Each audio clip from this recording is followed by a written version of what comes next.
Hello, नमस्कार. मी Gauri kitchen क्वीनमध्ये तुमचं मनापासून स्वागत करते. आज आपण आपल्या किचनमध्ये मस्त अशी खूप खायला टेस्टी लागणारी काळ्या घेवड्याची उसळ बनवणार आहोत. ही उसळ आपण कुकरमध्ये बनवणार आहोत, त्यामुळे सकाळच्या वेळी ज्यावेळी मुलांना टिफिन देतो त्यावेळी गडबड होणार नाही आणि पटकन ही शिजली जाईल.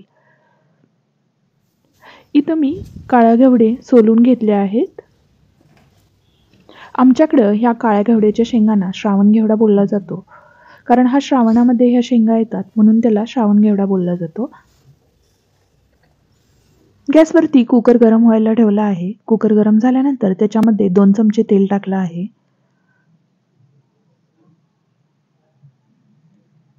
तेल चांगलं कडकडीत गरम झालेलं आहे. आता अर्धा चमचा मोहरी टाकत आहे. मोहरी चांगली तडतडली की अर्धा चमचा जिरे टाकायचे आहेत. ठेचलेलं लसूण टाकायचं आहे. लसूण चांगला भाजला गेला की आपल्याला लगेच त्याच्यामध्ये कांदा टाकायचा आहे. इथं मी 2 कांदे बारीक चिरून घेतले आहेत. उसळ बनवणार आहे त्यामुळे त्याच्यात कांद्याचं प्रमाण थोडं जास्त टाकायचं आहे. कांद्याचा कलर चेंज झाला की त्याच्यामध्ये आपण टोमॅटो टाकणार आहे.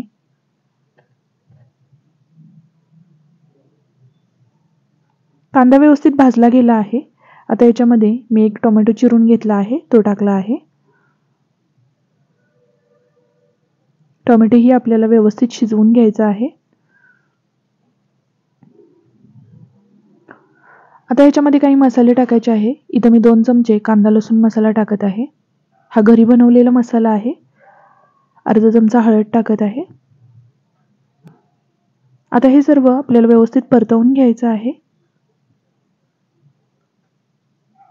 आता चवीनुसार मीठ टाकायचं आहे याच्यामध्ये. आता सोलून घेतलेला घेवडा टाकायचा आहे आणि पुन्हा हे व्यवस्थित परतवून घ्यायचं आहे. इथं घरी बनवलेला मसाला टाकल्यामुळे कोणताही बाहेरचा गरम मसाला टाकायची गरज नाहीये.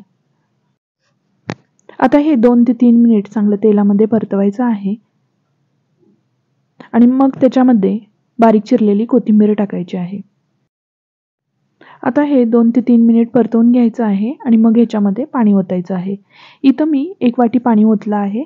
आपण उसळ बनवणार आहोत त्यामुळे आपल्याला पाणी कमी ओतायचं आहे आणि कुकरला झाकण लावून ह्याच्या 2 ते 3 शिट्ट्या घ्यायच्या आहेत.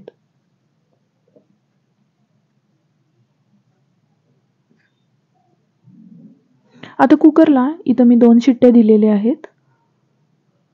तुम्ही बघू शकताय उसळ खूप छान झाली आहे. ही उसळ जास्त सुकी बनवली गेली नाहीये, थोडीशी ग्रेव्ही सारखी ही उसळ झालेली आहे. अशा प्रकारे केली की खूप छान लागते. भाकरीबरोबर किंवा चपातीबरोबर ही उसळ खूप छान लागते.